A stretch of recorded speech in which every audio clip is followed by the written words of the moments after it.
Hello friends, welcome back my YouTube channel biology science. आज के video में LT grade biology के पहले टॉपिक वर्गीकरण के सिद्धांत अथवा प्रिंसिपल ऑफ टैक्सोनॉमी के बारे में बताएंगे। चलिए शुरू करते हैं। सबसे पहले जानते हैं कि वर्गीकरण क्या है अथवा व्हाट इज क्लासिफिकेशन, या कह लीजिए कि व्हाट इज टैक्सोनॉमी। तो जीवों को उनकी समानता और असमानता के आधार पर अलग अलग समूहों में बांटना ही वर्गीकरण अथवा क्लासिफिकेशन कहलाता है। परिभाषा को अच्छे से समझें तो हम सभी लोग जानते हैं कि इस संसार में जीवों की संख्या बहुत अधिक है और इतने सारे जीवों का अध्ययन करना कठिन है, उनके बारे में जानना कठिन है। कितने सारे? लगभग में 17,50,000 के करीब जीव जातियां पाई जाती हैं। इस पूरे संसार में लगभग में 17,50,000 के करीब जीव जातियां पाई जाती हैं और इतने सारे जीवों का अध्ययन, उनके बारे में जानना, उनकी पहचान करना, ये सब कठिन है। इसीलिए वैज्ञानिकों ने अध्ययन की सुविधा के लिए इन सभी जीवों को उनके लक्षणों के आधार पर अलग अलग समूहों में बांट दिया है, अलग अलग वर्गों में बांट दिया है। इसे ही वर्गीकरण कहा जाता है अथवा इसे ही क्लासिफिकेशन कहा जाता है। तो अब आप लोगों को क्लासिफिकेशन क्या है अथवा वर्गीकरण क्या है समझ में आ गया होगा। तो जीव विज्ञान की वह शाखा जिसके अंतर्गत वर्गीकरण और इसके मूल सिद्धांतों का अध्ययन किया जाता है उसे ही वर्गीकरण विज्ञान अथवा वर्ग की अथवा टैक्सोनॉमी कहते हैं। अथवा कहें तो निश्चित नियमों या सिद्धांतों के आधार पर जीवधारियों के वर्गीकरण को वर्ग की अथवा टैक्सोनॉमी कहा जाता है। तो समझ में आ गया होगा आपके।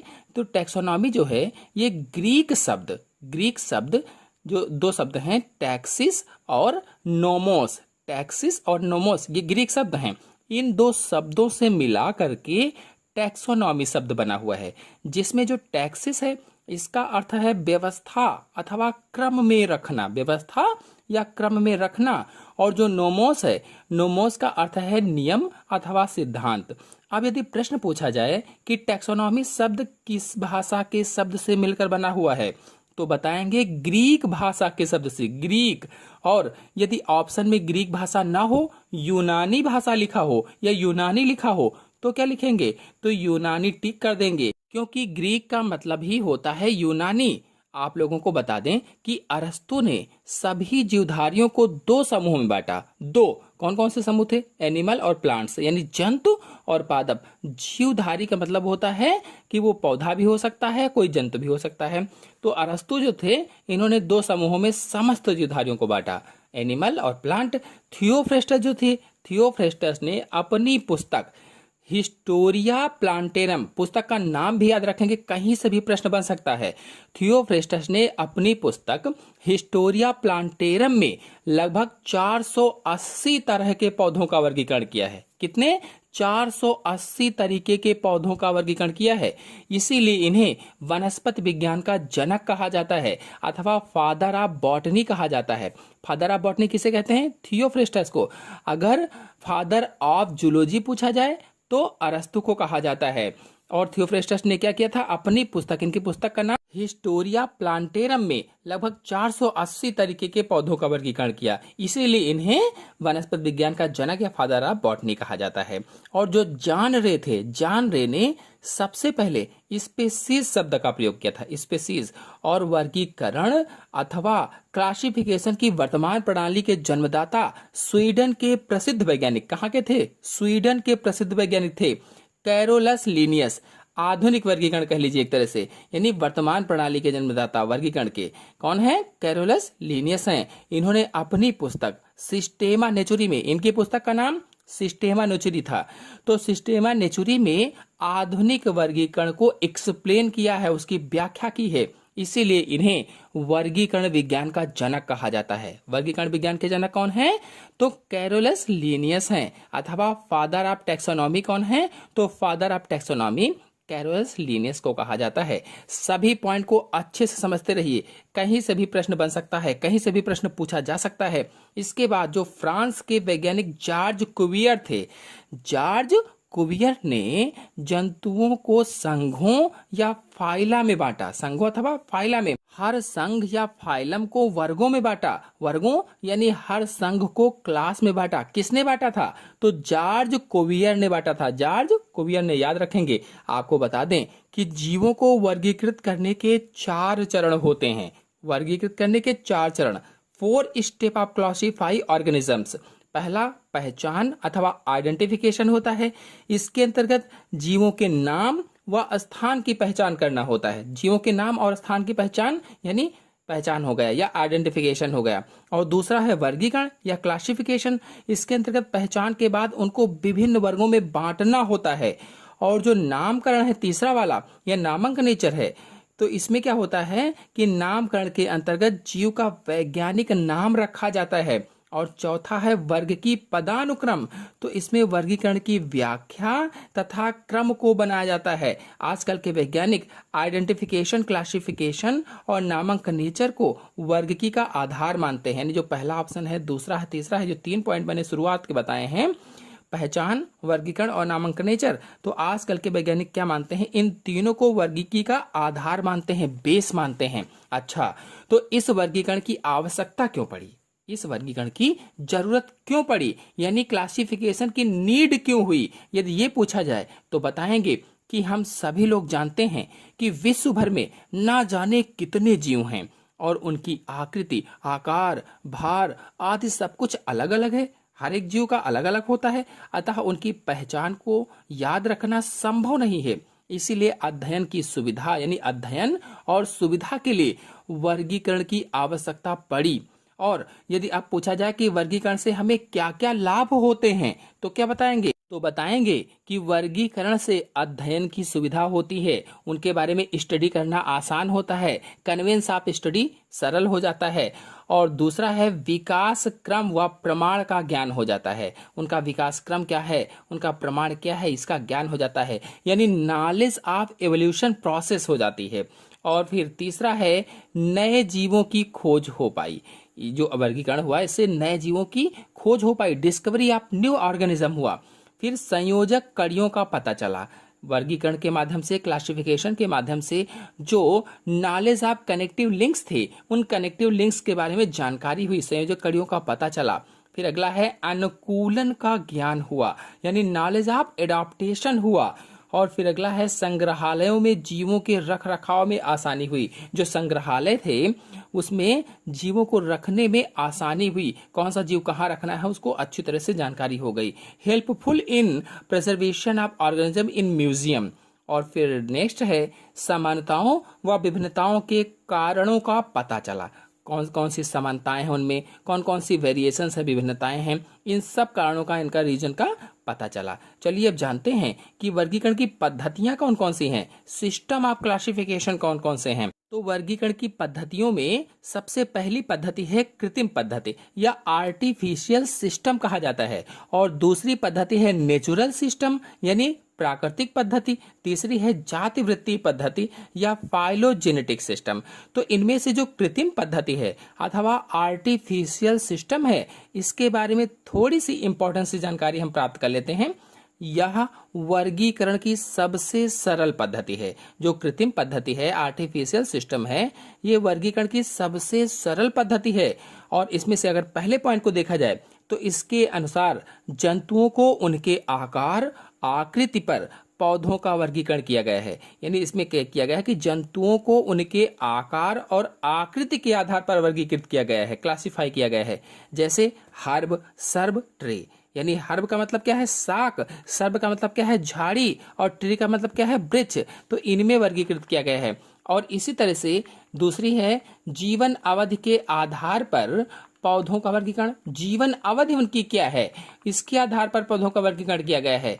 जैसे कौन सा पौधा कितने वर्ष जीवित रहता है, कितने वर्ष वाला है, 1 वर्षीय है, 2 वर्षीय है, बहुवर्षीय है, यानी एनुअल है, बाइनियल्स है, पेरिनियल्स है, इनमें से कौन सा है, ये जीवन अवधि हो गए, इसके आधार पर वर्गीकृत किया गया है। फिर अगला है आवास या हैबिटेट के आधार पर जंतुओं का वर्गीकरण। तो इसमें क्या है, जैसे कौन से जंतु स्थलीय हैं, कौन से जंतु जलीय हैं, कौन से जंतु वायवीय हैं, तो इसके आधार पर जंतुओं का वर्गीकरण किया गया है। फिर दूसरी पद्धति है प्राकृतिक पद्धति या नेचुरल सिस्टम। दूसरी कौन सी पद्धति है? प्राकृतिक या नेचुरल सिस्टम। तो वर्गीकरण की यह पद्धति अनेक लक्षणों के तुलनात्मक अध्ययन पर आधारित है। जो अनेक प्रकार के लक्षण होते हैं उनको तुलना किया गया है, इस अध्ययन पर आधारित है। और इस पद्धति में जीवों का वर्गीकरण उनकी प्राकृतिक संरचना, कार्यकी, स्वभाव, व्यवहार में समानताओं व विभिन्नताओं पर आधारित है।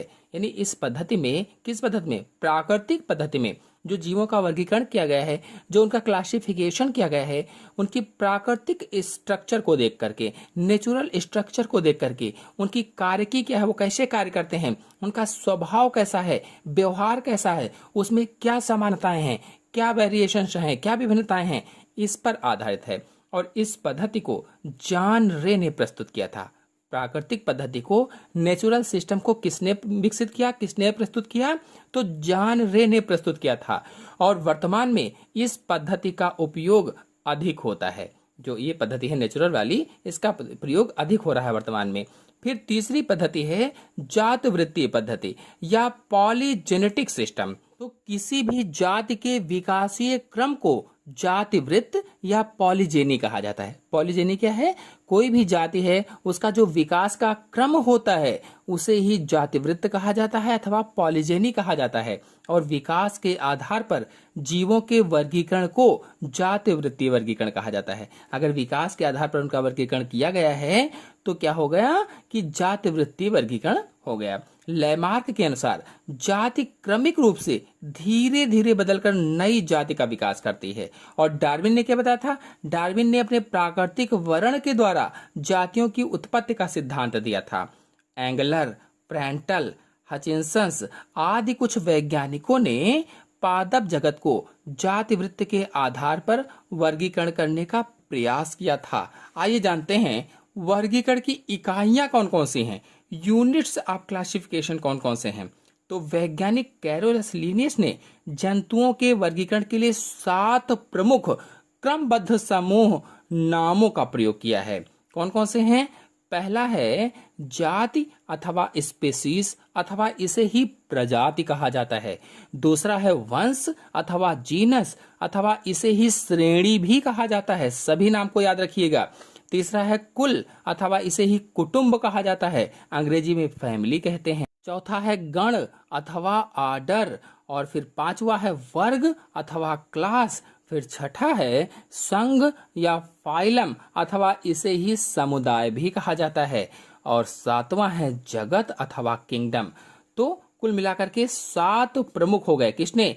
कैरोलस लिनियस ने जंतुओं के वर्गीकरण के लिए 7 प्रमुख क्रमबद्ध समूह नामों का प्रयोग किया था। कितने नामों का प्रयोग किया था? तो 7 अगर पूछा जाए तो। और इनको सही क्रम में अगर रखा जाए, सही क्रम में रखना पदानुक्रम कहलाता है। अगर इन सभी को सही क्रम में रखा जाए तो उसे पदानुक्रम कहा जाता है। जैसे सबसे पहले जगत, फिर संघ, फिर वर्ग, फिर गण, कुल, वंश, जाति। ये हुआ सही क्रम। कभी प्रश्न पूछा जा सकता है कि इसका सही क्रम क्या होगा, तो जगत पहले होगा, फिर संघ, वर्ग, गण, कुल, वंश, जाति। यानी kingdom, phylum, class, order, family, genus और स्पेसीज, ये सही क्रम होगा। और इनमें से जो जाति है ये वर्गीकरण की मूल इकाई होती है। अगर प्रश्न पूछ लिया जाए तो जाति क्या होती है? वर्गीकरण की मूल इकाई होती है अथवा जाति वर्गीकरण की सबसे छोटी इकाई होती है। अगर प्रश्न पूछा जाए वर्गीकरण की सबसे छोटी इकाई तो जाति होती है, मूल इकाई तो जाति होती है। और एक बात यहाँ पर ध्यान दीजिए कि कभी कभी एक ही जाति के जो जीव होते हैं उन जीवों के अलग अलग वातावरण में रहने के कारण कुछ उसमें असमानताएं आ जाती हैं। भाई एक ही जाति के जीव हैं, अलग अलग वातावरण में रह रहे हैं तो उनमें कुछ असमानताएं आ जाती हैं, एक जैसे नहीं रह जाते हैं। ऐसे समय में, इस स्थिति में जातियों को उपजातियों में बांटा जाता है, उपजातियों में। और इस स्थिति में वर्गीकरण की सबसे छोटी इकाई उपजाति हो जाती है, लेकिन आमतौर पर सबसे छोटी इकाई जाति ही होती है। तो इन सभी पॉइंट को ध्यान से समझेंगे ताकि कहीं से भी प्रश्न पूछा जाए आप लोग अच्छे से उत्तर दे लें, सभी प्रश्नों को हल कर लें। चलिए अब कुछ मोस्ट इंपॉर्टेंट क्वेश्चन को देख लेते हैं। पहला क्वेश्चन है द्विनाम पद्धति प्रस्तुत की थी किसने? 4 ऑप्शन दिए गए हैं। इसमें से ऑप्शन सही होगा पहला, कैरोलस लीनियस ने द्विनाम पद्धति प्रस्तुत की थी। नेक्स्ट है, जाति शब्द दिया गया। जाति शब्द किसके द्वारा दिया गया था? तो जॉन रे ने जाति शब्द दिया था। बी वाला ऑप्शन सही होगा। नेक्स्ट क्वेश्चन है, अभी तक लगभग कितने पौधे पहचाने जा चुके हैं? तो ऑप्शन सही होगा इसमें से सी वाला, 2,50,000 पौधे अभी तक पहचाने जा चुके हैं। नेक्स्ट है, लीनियस ने शब्द दिया। 4 ऑप्शन आपके सामने दिए गए हैं, इसमें से लीनियस ने कौन सा शब्द दिया था? तो हम सभी लोग जानते हैं बाइनोमियल नॉमेनक्लेचर शब्द दिया था। सी वाला ऑप्शन सही होगा। नेक्स्ट क्वेश्चन है, द्विनाम पद्धति के नामकरण का अर्थ है पौधे के नाम को 2 भागों में लिखना। ये है कौन सा? ये है, तो आंसर सही होगा इसमें से डी वाला, वंश तथा जाति। बता दें कि लीनियस ने द्विनाम पद्धति दी थी और इसके अनुसार प्रत्येक जीव के 2 नाम होते हैं। पहला जेनेरिक जो वंश को दर्शाता है और दूसरा स्पेसिफिक जो जाति को दर्शाता है। इसीलिए इसमें आंसर सही होगा डी वाला, वंश और जाति। नेक्स्ट क्वेश्चन है, नई जाति की घोषणा के लिए कौन से लक्षण आवश्यक हैं? तो आंसर सही होगा इसमें से सी वाला, नई जाति के पुष्प के लक्षण। प्रश्न था नई जाति की घोषणा के लिए कौन से लक्षण आवश्यक हैं?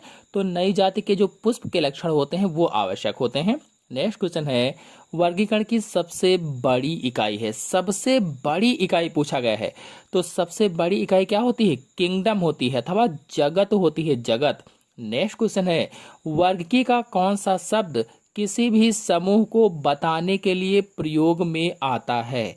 तो आंसर सही होगा इसमें से डी, टेक्सान। जो टेक्सान है किसी भी समूह को बताने के लिए प्रयोग में आता है। नेक्स्ट क्वेश्चन है, टेक्सान का सही क्रम क्या है? सही क्रम बताना है।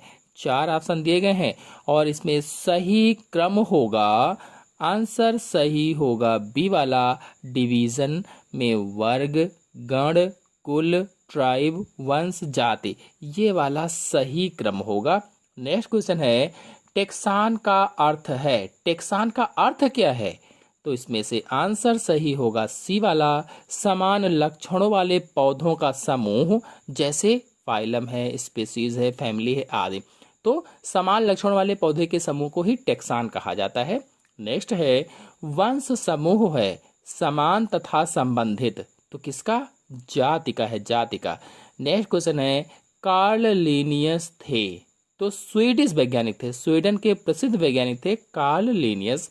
नेक्स्ट क्वेश्चन है, वर्गीकरण की मूलभूत इकाई है। चाहे प्रश्न पूछा जाए कि वर्गीकरण की सबसे छोटी इकाई कौन है, तो जाति होती है, जाति। नेक्स्ट क्वेश्चन है, द्विनामकरण पद्धति प्रतिपादित किया, तो कैरोलस लीनियस ने द्विनामकरण प्रतिपादित किया था। नेक्स्ट क्वेश्चन है, अधिकतर नाम होते हैं अंग्रेजी में, लैटिन में, ग्रीक में, हिंदी में, तो अधिकतर नाम लैटिन में होते हैं।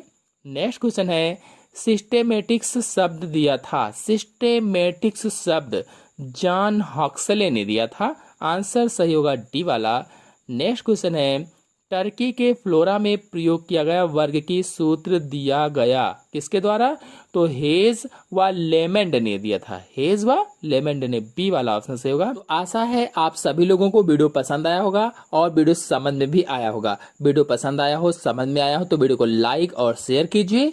चैनल पर नए हैं तो चैनल को सब्सक्राइब कर लीजिए। धन्यवाद। एलटी ग्रेड बायोलॉजी के आज के लेक्चर में हम लोग जानेंगे जीव जातियों का नामकरण, द्विनाम पद्धति और जीवों के अंतरराष्ट्रीय नाम, और इन सभी टॉपिक पर आधारित मोस्ट इंपॉर्टेंट क्वेश्चन बाद में समझेंगे। आप लोगों को बता दें कि पिछले वीडियो में यानी एलटी बायो के पहले लेक्चर में हम लोगों ने वर्गीकरण के सिद्धांत यानी प्रिंसिपल ऑफ टैक्सोनॉमी के बारे में जाना था, जिसका लिंक मैंने इस वीडियो के डिस्क्रिप्शन में दे दिया है। आप लोग लिंक पर क्लिक करके पहला लेक्चर देख सकते हैं। तो आज का दूसरा लेक्चर है, चलिए शुरू करते हैं। तो सबसे पहले जीवों का नामकरण अर्थात नॉमेनक्लेचर ऑफ ऑर्गेनिज्म के बारे में जान लेते हैं। तो विश्व के विभिन्न देशों और अलग अलग भागों में एक ही जीव का अलग अलग नाम होता है। समानता देखा जाता है कि एक जीव है और उस एक जीव का साधारण नाम अलग अलग देशों में अलग अलग होता है। यहाँ तक कि देश के अलग अलग राज्यों में भी उसका नाम अलग अलग जाना जाता है। कहने का मतलब केवल इतना सा है कि जैसे गौरैया को उत्तर भारत में गौरैया कहा जाता है, उत्तर भारत में गौरैया, तो आंध्र प्रदेश की अगर बात की जाए तो आंध्र प्रदेश में पिच्चुका कहा जाता है, आंध्र प्रदेश में पिच्चुका, जबकि भारत में ही है। और यदि भारत से बाहर जाएं तो इंग्लैंड में इसे हाउस स्पैरो कहा जाता है, इंग्लैंड में हाउस स्पैरो के नाम से जानते हैं। और स्पेन में पारडल के नाम से जानते हैं, स्पेन में पारडल, हॉलैंड में मुस्क के नाम से जाना जाता है और जापान में सुजून के नाम से जानते हैं। अब यदि आप एक स्थान से दूसरे स्थान पर जाएंगे तो गौरैया को देखे बिना उसके बारे में नहीं जान पाएंगे, क्योंकि अलग अलग जगहों पर उसके अलग अलग नाम हैं। इस असुविधा को दूर करने के लिए, इस परेशानी को दूर करने के लिए वैज्ञानिक कैरोलस लिनियस ने जीवों के ऐसे नाम की आवश्यकता का अनुभव किया जो संपूर्ण विश्व में एक ही हो, अथवा जिसे पूरे विश्व में एक ही नाम से जाना जा सके। इसी नाम को जीव वैज्ञानिक नाम कहा, यानी लिनियस ने बायोलॉजिकल नाम दिया और द्विनाम पद्धति की खोज की। इस प्रकार से द्विनाम पद्धति के जनक वैज्ञानिक कैरोलस लिनियस हैं। और यदि पूछा जाए कि नामकरण किसे कहते हैं तो क्या बताएंगे? इतना सारा मैंने थ्योरी आपको बताया, परिभाषा पूछी जाए तो क्या बताएंगे? नए खोजे गए जीवों को द्विनाम नामकरण पद्धति द्वारा वैज्ञानिक नाम देने को नामकरण या नामंकलेचर कहा जाता है। किसे कहेंगे? नए खोजे गए जीवों को द्विनाम नामकरण पद्धति के द्वारा वैज्ञानिक नाम देने को ही नामकरण या नामंकलेचर कहलाता है। चलिए अब द्विनाम पद्धति अथवा बायनोमियल नामंकलेचर के बारे में जान लेते हैं। स्वीडन के वैज्ञानिक कैरोलस लिनियस के द्वारा प्रस्तुत जीवों के वैज्ञानिक नामकरण की पद्धति को द्विनाम पद्धति कहा जाता है। वैज्ञानिक नामकरण की पद्धति को क्या कहते हैं? द्विनाम पद्धति कहा जाता है। लिनियस ने अपनी पुस्तक सिस्टेमा नेचुरी में जीवों का नामकरण द्विनाम पद्धति के आधार पर किया। जो कैरोलस लिनियस थे, इन्होंने सिस्टेमा नेचुरी, इनकी पुस्तक का नाम था सिस्टेमा नेचुरी, उसमें इन्होंने सन 1758 ईस्वी में उसके 10वें संस्करण में 4378 जंतुओं के वैज्ञानिक नाम देकर उसको वर्गीकृत किया। इसीलिए इनको वर्गीकरण विज्ञान का जनक भी कहा जाता है, फादर ऑफ टैक्सोनॉमी भी कहा जाता है। इनके अनुसार प्रत्येक जीव के 2 नाम होते हैं या प्रत्येक जीव के नाम के 2 भाग होते हैं। इन्होंने क्या कहा द्विनाम पद्धति के अंतर्गत कि प्रत्येक जो जीव होता है उस जीव के नाम जो होते हैं उस नाम के 2 भाग होते हैं। पहला भाग जीव की श्रेणी या वंश को प्रदर्शित करता है। जो पहला भाग होता है उसे जीव की श्रेणी कहा जाता है अथवा वंश कहा जाता है। अंग्रेजी में कहें तो जीनस कहा जाता है, जिसे जेनेरिक नाम कहते हैं, जेनेरिक नेम। और दूसरा भाग है जीव की जाति अथवा स्पेसीज, यानी दूसरा भाग जीव की जाति को प्रकट करता है या प्रदर्शित करता है, इसे स्पेसिफिक नाम कहा जाता है, स्पेसिफिक नेम। जैसे घरेलू चिड़िया है तो घरेलू चिड़िया का वैज्ञानिक नाम पैसर डोमेस्टिकस होता है, पैसर डोमेस्टिकस। अब यहाँ पर पैसर वंश को कहा जाता है और डोमेस्टिकस जाति को निरूपित करता है। इसी तरह से जैसे बिल्ली है, बिल्ली का वैज्ञानिक नाम फेलिस डोमेस्टिकस होता है, बिल्ली का वैज्ञानिक नाम फेलिस डोमेस्टिकस होता है। अब इसमें जो फेलिस है वो वंश है और जो डोमेस्टिकस है ये जाति का नाम है। जाति यानी स्पेसिफिक नाम है, वंश यानी क्या होगा? जेनेरिक नाम है। तो इन दोनों को इन्होंने मिला दिया, इस तरह से ये वैज्ञानिक नाम बन गया। इसी को द्विनाम पद्धति कहा जाता है। बता दें कि इसी प्रकार सरसों का इस पद्धति में वैज्ञानिक नाम ब्रेसिका कंप्रेस्टिस होता है। सरसों का वैज्ञानिक नाम ब्रेसिका कंप्रेस्टिस होता है, जिसमें ब्रेसिका वंश को कहा जाता है जबकि कंप्रेस्टिस जाति को कहा जाता है। तो इस तरह से आपको पता चल गया कि द्विनाम पद्धति क्या है या बायनोमियल नामनक्लेचर किसे कहते हैं। चलिए जानते हैं नामकरण के अंतरराष्ट्रीय नियम क्या हैं, इंटरनेशनल रूल ऑफ नामनक्लेचर क्या है।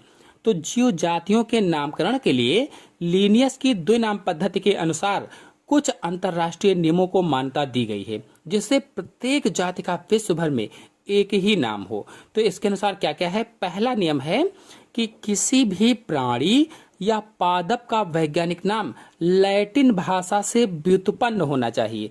अगर वो प्राणी है अथवा पादप है, यानी जंतु है या पादप है, तो उसका वैज्ञानिक नाम लैटिन भाषा से उत्पन्न होना चाहिए। फिर दूसरा है वंश का नाम पहले तथा जाति का नाम बाद में आना चाहिए। क्यों? क्योंकि द्विनाम पद्धति में इन्होंने क्या किया था कि एक जीव था, उस जीव के नाम के दो भाग बताए थे, पहला भाग वंश और दूसरा भाग जाति, यानी पहला भाग जीनस और दूसरा भाग स्पेसीज का था। इसीलिए यहाँ पर क्या कहा गया है कि वंश का नाम पहले और जाति का नाम बाद में आना चाहिए। ये नामकरण के अंतर्राष्ट्रीय नियम हम बता रहे हैं, इंटरनेशनल रूल ऑफ नॉमेनक्लेचर को बताया जा रहा है। फिर तीसरा है जीवों के वैज्ञानिक नाम को सदैव तिरछे अक्षरों में लिखा जाना चाहिए, इटैलिक लेटर्स में लिखा जाना चाहिए। अगर जीव का वैज्ञानिक नाम आप लिख रहे हैं तो हमेशा तिरछे अक्षरों में लिखेंगे, इटैलिक अक्षरों में लिखेंगे। हस्तलिपि में इन नामों के नीचे लाइन खींचनी चाहिए। अगर आप हाथ से लिख रहे हैं तो इन नामों के नीचे लाइन खींच देंगे। लाइन किसके नाम के नीचे? तो जो जीव वैज्ञानिक नाम होते हैं। फिर अगला है अंग्रेजी में वंश के नाम का पहला अक्षर बड़ा यानी कैपिटल और जाति के नाम का पहला अक्षर छोटा होना चाहिए। अंग्रेजी में जब आप लिख रहे हैं तो बताया गया है वंश के नाम का जो पहला अक्षर होता है वो कैपिटल होना चाहिए, पहला लेटर जो होता है वो कैपिटल होना चाहिए, बड़ा होना चाहिए। और जाति के नाम का पहला अक्षर यानी छोटा होना चाहिए, स्मॉल होना चाहिए। जो स्पीसीज है उसका पहला अक्षर स्मॉल होना चाहिए। फिर अगला है दो अलग अलग प्राणियों के जातीय नाम समान हो सकते हैं लेकिन इनके वंश के नाम समान नहीं होने चाहिए। यानी दो अलग अलग जंतु हैं, उनके जाति के नाम तो समान हो सकते हैं लेकिन वंश के नाम समान नहीं होने चाहिए, एक नहीं होने चाहिए। फिर अगला है किसी वैज्ञानिक द्वारा ज्ञात नए प्राणी का नाम तभी स्वीकार किया जाता है जब वह अंतर्राष्ट्रीय संहिता का पालन करता है। कोई भी वैज्ञानिक है उसके द्वारा अगर उसने कोई नए प्राणी का नाम खोजा है वो तभी स्वीकारा जाता है, तभी माना जाता है जब वह अंतर्राष्ट्रीय संहिता का पालन करता है। तो ये हो गए नामकरण के अंतर्राष्ट्रीय नियम। चलिए अब आज के टॉपिक पर आधारित कुछ मोस्ट इंपॉर्टेंट क्वेश्चन को देख लेते हैं। तो पहला क्वेश्चन है जीव विज्ञान की वह शाखा जिसके अंतर्गत वर्गीकरण एवं इसके मूल सिद्धांतों का अध्ययन किया जाता है कहलाती है नामकरण, वर्गकी, जैविकी, इनमें से कोई नहीं। क्या कहलाएगी? तो उसे वर्गकी कहा जाता है या टैक्सोनॉमी कहा जाता है। नेक्स्ट क्वेश्चन है निम्न में से कौन सा चरण जीवों को वर्गीकृत करने के लिए उपयोग में आता है? पहचान, वर्गीकरण, नामकरण, ये सभी। तो देखिए ये जितने भी ऑप्शन हैं ये सभी सही होंगे, इसलिए इसमें आंसर सही होगा डी वाला। नेक्स्ट क्वेश्चन है द्विनाम पद्धति में दो पद नाम क्रमशः किन दो समूहों के होते हैं? जो द्विनाम पद्धति थी कैरोलस लिनियस ने दी उसमें जो दो पद नाम थे यानी प्रत्येक जीव के एक नाम के दो भाग बताए थे, वे किन दो समूहों के होते हैं? तो हम सभी लोग जानते हैं वंश और जाति के होते हैं, यानी जीनस और स्पेसीज के होते हैं। तो बी वाला ऑप्शन सही होगा। नेक्स्ट क्वेश्चन है जीवधारियों के नामकरण की द्विनाम के जन्मदाता थे? तो हम सभी लोग जानते हैं वैज्ञानिक कैरोलस लिनियस ने द्विनाम पद्धति की खोज की थी, इन्हें ही द्विनाम पद्धति का जनक कहा जाता है। नेक्स्ट क्वेश्चन है वर्गीकरण में विभिन्न श्रेणियों को एक निश्चित क्रम में व्यवस्थित करना क्या कहलाता है? जो विभिन्न प्रकार की श्रेणियां होती हैं उनको एक निश्चित क्रम में व्यवस्थित करना, लगाना क्या कहलाता है? तो वर्गकीय पदानुक्रम कहलाता है। मैंने पार्ट 2 में इसको अच्छे से समझाया था कि जैसे जाति है, वंश है, कुल है, गण है, वर्ग है, समुदाय है, जगत है, तो इसको वर्गकीय पदानुक्रम में रखेंगे। तो कैसे रखेंगे? सबसे पहले जगत, फिर संघ, फिर वर्ग, फिर गण, फिर कुल, फिर वंश, फिर जाति। यानी सबसे पहले किंगडम, फिर फाइलम, फिर क्लास, फिर ऑर्डर, फिर फैमिली, फिर जीनस, फिर स्पीसीज। ये वर्ग की पदानुक्रम होता है, व्यवस्थित पदानुक्रम होता है, तो वर्ग की पदानुक्रम हो जाएगा इसमें आंसर। फिर नेक्स्ट है द्विनाम पद्धति में जीवों के नाम किस भाषा में दिए जाते हैं? तो द्विनाम पद्धति में जो जीवों के नाम होते हैं वो लैटिन भाषा में दिए जाते हैं। आज के लेक्चर मैंने आपको बताया था। फिर नेक्स्ट क्वेश्चन है लैंगिक पद्धति कहलाती है। लैंगिक पद्धति कौन सी कहलाती है? 4 ऑप्शन दिए गए हैं और इसमें से ऑप्शन सही होगा पहला वाला, लैंगिक पद्धति कृत्रिम पद्धति कहलाती है। कृत्रिम पद्धति। नेक्स्ट क्वेश्चन है, वर्गीकरण विज्ञान शब्द इनमें से किससे संबंधित है? 4 ऑप्शन बड़े बड़े से दिए गए हैं और पूछा गया है वर्गीकरण विज्ञान शब्द इनमें से किससे संबंधित है? तो आंसर इसमें सही होगा सी वाला, जीवों की किस्मों की विविधता तथा उनमें आफाई संबंध। फिर नेक्स्ट क्वेश्चन है, आइसोटाइप हैं। आइसोटाइप तो होलोटाइप का डुप्लीकेट होता है। आइसोटाइप जो होलोटाइप होता है उसका डुप्लीकेट होता है। नेक्स्ट क्वेश्चन है, निम्नलिखित में से वर्ग की पदानुक्रम का सही क्रम बताइए। देखिए क्वेश्चन आ गया है उसी पर, तो वर्ग की पदानुक्रम का सही क्रम बताना है। तो सबसे पहले होगा जगत, फिर संघ, फिर वर्ग, फिर गण, फिर कुल, फिर वंश, फिर जाति। यानी कि सबसे पहले होगा किंगडम, फिर फाइलम, फिर क्लास, फिर आर्डर, फिर फैमिली, फिर जीनस, फिर स्पीसीज। ये सही क्रम होता है। फिर नेक्स्ट क्वेश्चन है, जाति वृत्तीय वर्गीकरण किस पर आधारित होता है? जाति वृत्तीय वर्गीकरण किस पर आधारित है? तो आंसर सही होगा इसमें से सी, समान विकासी वंशजता पर आधारित होता है। नेक्स्ट क्वेश्चन है, सिस्टेमा नेचुरी नामक पुस्तक किस वैज्ञानिक के द्वारा लिखी गई? तो सिस्टेमा नेचुरी नामक पुस्तक वैज्ञानिक कैरोलस लीनियस के द्वारा लिखी गई थी। नेक्स्ट है, ICZN का पूरा नाम है। ICZN का पूरा नाम international code of zoological nomenclature होता है। International code of zoological nomenclature. Next question है, लिनस की व्यवस्था अनुसार वर्गीकरण का सही क्रम बताइए। वर्गीकरण का सही क्रम बताना है तो species, genus, family, order, class, ये सही क्रम होगा। नेक्स्ट क्वेश्चन है, टैक्सा टैक्सान से भिन्न होता है क्योंकि 4 ऑप्शन दिए गए हैं, कौन सा ऑप्शन इसमें से सही होगा? तो ऑप्शन सही होगा इसमें से लास्ट वाला, यह टैक्सान का एक वचन है। नेक्स्ट क्वेश्चन है, निम्न में से कौन सी एक श्रेणी नहीं है? एक श्रेणी नहीं है तो श्रेणी यानी वंश यानी जीनस, तो आंसर सही होगा इसमें से डी, ग्लूमेसी एक श्रेणी या वंश या जीनस नहीं है। नेक्स्ट क्वेश्चन है, आधुनिक वर्गीकरण है वर्ग की अध्ययन, तो आंसर सही होगा इसमें से सी, जीवों की पहचान, नामकरण एवं वर्गीकरण का वर्ग की अध्ययन होता है। नेक्स्ट क्वेश्चन है, जाति शब्द का सर्वप्रथम प्रयोग किया गया था, तो जाति शब्द का प्रयोग जॉन रे ने किया था, पहला वाला ऑप्शन सही होगा। नेक्स्ट क्वेश्चन है, वर्गीकरण की संरचनात्मक एवं आधारभूत इकाई है, यानी सबसे छोटी इकाई कौन सी है? तो जाति होती है अथवा स्पेसीज होती है। नेक्स्ट क्वेश्चन है, द्विनामकरण पद्धति का अर्थ है। द्विनामकरण पद्धति का अर्थ क्या है? वंश तथा स्पेसीज द्वारा नाम का प्रदर्शन ही द्विनामकरण पद्धति कहलाता है। क्योंकि मैंने बताया था कि द्विनाम पद्धति में कैरोलस लीनियस ने क्या किया कि जैसे एक जीव है, उस जीव के नाम के 2 भाग बताए, पहला वंश और दूसरा जाति वाला। जैसे मैंने बिल्ली का बताया था कि फेलिस डोमेस्टिका है तो फेलिस वंश हो गया और डोमेस्टिकस जाति हो गई। इस तरह से आंसर इसमें डी वाला सही होगा। आशा है आप सभी लोगों को आज का वीडियो अच्छी तरह से समझ में आया होगा।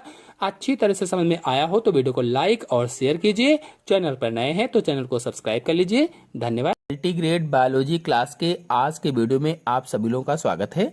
आज के वीडियो में मैं जाति और उपजाति की धारणा को समझाऊंगा। इसके पहले के यदि आप लोगों ने दोनों लेक्चर नहीं देखे हैं तो उनके लिंक मैंने डिस्क्रिप्शन में दे दिए हैं और आई बटन में भी डाल दिए हैं। आप लोग जाकर के वो दोनों लेक्चर देख सकते हैं। तो चलिए आज के टॉपिक को समझ लेते हैं। चलिए शुरू करते हैं। तो जाति वर्गीकरण की मूलभूत इकाई है अथवा कह लीजिए कि सबसे छोटी इकाई है। ये मैंने पिछले वीडियो में आपको बताया था। और जाति ऐसे जीवों का समूह है, ऐसे जीवों का ग्रुप है जिनकी संरचना एवं कार्यों में अत्यधिक समानता होती है। संरचना और कार्यों में अत्यधिक समानता होती है, ये बताया गया है। अच्छा, हम लोग जानते हैं कि जाति मतलब नस्ल या कह लीजिए कि बिरादरी, चाहे आप नस्ल कहो चाहे बिरादरी कहो, अतः जब वह एक ही बिरादरी के होते हैं या हैं तो उनकी संरचना लगभग एक जैसी ही होगी। मतलब उनके शरीर की जो बनावट है वो लगभग एक जैसे होगी और उनके कार्य भी लगभग समान होंगे, या कह लीजिए कि एक जैसे ही होंगे। इसीलिए बोला गया है कि संरचना व कार्यों में अत्यधिक समानता होती है और जाति के सदस्य आपस में संकरण में सफल होते हैं। जो जाति के सदस्य होते हैं वो बोला गया कि आपस में संकरण करने में सफल होते हैं तथा इनका विकास एक ही पूर्वज से होता है। संकरण का मतलब होता है क्रॉस, क्रॉस आप कह सकते हो, या क्रॉस का मतलब आप निषेचन भी समझ सकते हैं यहाँ पर। यानी जाति के सदस्य आपस में निषेचन करने में सफल होते हैं या लैंगिक जनन करने में सफल होते हैं। समझने के लिए अगर हम कहें तो जैसे बाबा, पिता, लड़का, पोता, ये सब एक साथ एक के बाद एक पैदा होते गए, यानी एक के बाद एक की संतानें हैं। बाबा, पिता, लड़का, पोता, ये एक के बाद एक की संतानें हैं, तो इनका विकास एक ही पूर्वज से हुआ है, ये समझने के लिए मैंने बताया है। और एक जाति के सदस्य दूसरी जाति के सदस्यों से संकरण या क्रॉस करने में असमर्थ होते हैं। अगर एक जाति का सदस्य है तो वो दूसरी जाति के सदस्यों के साथ संकरण नहीं कर सकता है या असमर्थ होता है, या कह लीजिए कि क्रॉस नहीं कर सकता है, असमर्थ होता है। मतलब आपस में तो संकरण कर सकते हैं लेकिन दूसरी जाति में संकरण नहीं कर सकते हैं, ये भी बताया गया है। आपको बता दें कि किसी जाति के सदस्यों में कौन कौन से गुण होते हैं, तो उनके बारे में हम लोग जान लेते हैं। पहला गुण है इनमें आकार की समानताएं होती हैं। जो आकार की यानी बाह्य आकार है वो समान होता है। फिर दूसरा है ये आपस में जनन करके संतान उत्पन्न करते हैं। आपस में जनन कर सकते हैं, एक जाति है तो वो आपस में लैंगिक जनन कर सकते हैं, संकरण कर सकते हैं और संतान को उत्पन्न कर सकते हैं। यानी इनकी संतति में भी संतान उत्पन्न करने की क्षमता होती है। जो उनकी संतानें होंगी वो भी संतान उत्पन्न कर सकते हैं। फिर अगला है ये अन्य जाति के सदस्यों के साथ संकरण करने में असमर्थ होते हैं। लेकिन जो दूसरी जाति के होते हैं सदस्य उनके साथ संकरण नहीं कर सकते हैं, उनके साथ निषेचन नहीं कर सकते हैं या क्रॉस नहीं कर सकते हैं, उसमें असमर्थ होते हैं। तो ये इनके कुछ जो जाति के सदस्य होते हैं इनके कुछ गुण मैंने बताए। आपको बता दें कि वैज्ञानिक मेयर के अनुसार, मेयर ने क्या कहा था कि जाति आपस में संकरण करने वाले एक समान जीवों का समूह है। जो जाति है वो आपस में संकरण करने वाले एक समान जीवों का समूह है। एक एक पॉइंट को ध्यान से समझेंगे। ये किसने कहा था? मेयर ने कहा था। कहीं से भी प्रश्न बन सकता है, सभी पॉइंट को ध्यान से आपको पढ़ना है। और आपको बताते चलें कि विभिन्न जातियों की संकल्पनाएं क्या थी, वेरियस स्पेसीज ऑफ कॉन्सेप्ट क्या है। तो जातियों की प्रकृति को समझने के लिए वैज्ञानिकों ने कई सारी अवधारणाएं प्रस्तुत की, कई सारी, जिसमें से कुछ प्रमुख अवधारणाएं आपको हम बताते हैं। पहली अवधारणा है आकारकीय जाति अवधारणा, मार्फोलॉजिकल स्पेसीज कॉन्सेप्ट। तो यह अवधारणा लीनियस तथा दूसरे समकालीन वैज्ञानिकों ने व्यक्त की थी। लीनियस ने यानी कैरोलस लीनियस जो थे इन्होंने, और दूसरे समकालीन यानी उन्हीं के काल में जो और भी वैज्ञानिक हुए, उसी समय में जो और भी वैज्ञानिक हुए, उन्होंने आकार की जाति अवधारणा या मार्फोलॉजिकल स्पेसीज कॉन्सेप्ट प्रस्तुत किया था।